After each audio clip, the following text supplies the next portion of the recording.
According to the last data in Russia, there are little more than 50,000 orphans and less than 100,000 families that accepted the kids from the orphanages. In those families, there are about 150,000 kids, and altogether in Russian families more than 400,000 adopted kids, including the ones who are under guardianship. These are just dry numbers, but behind the numbers there are the lives of small Russian people. Somebody would say, they are in the orphanages and the state cares on their well-being in the orphanages, but they don't get their care, tenderness, and the image of their family. It is not a secret that the big percentage of the adopters and guardians in Russia are Christians. Many of them see here the opportunity not only to share their home with them, but also to introduce the orphans to the Savior. We have such an adoptive family. We have 2 kids from an orphanage. And if to speak about housing for the adoptive families, for the adopters, it is very relevant. The state, which has chosen seemingly the correct policy of reducing the orphanages, unfortunately puts the hindrance to the potential adopters. Christians have enough love, but they don't have enough square meters. Our family, 8 people. Each one should have more than 10 square meters.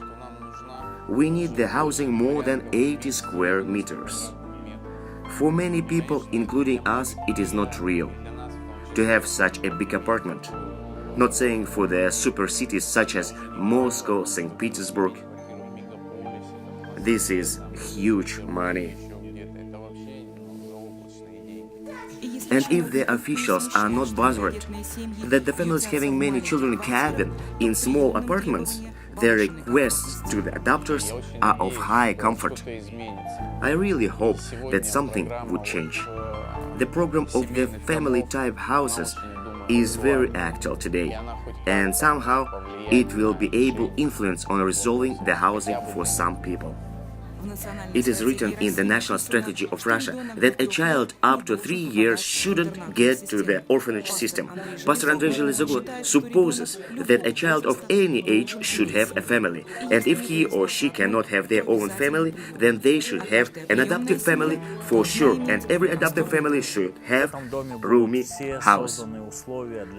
All necessary conditions for children will be in that house, so that they could have their own working place, time of leisure, so that family could gather together for reading the Bible, for prayer.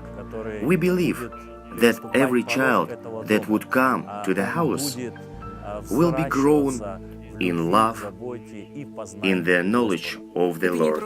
These are not just loud words. In the house for 2 adoptive families, there will be 170 square meters for each family. At present, the finishing works are done. In the design of the house, there are 2 spacious rooms for girls and boys, the bedroom for the parents, also big living room with the kitchen. The building of one such house won't resolve the problem in our country, but I believe that a good example, which today is at the stage of finishing of the building, will give faith, will give sureness to many people who could build tens, hundreds of the houses, where the kids could be under the care of the parents. The number of Christians that are not indifferent to the destinies of orphans is growing yearly. The state encourages the institution of the adoptive families, but the shortage of the square meters essentially slows down the process. One of the options for today is building the family-type houses. Maybe you see it and you think, how can I participate? You may become a partner and we will save together hundreds, thousands children in our country.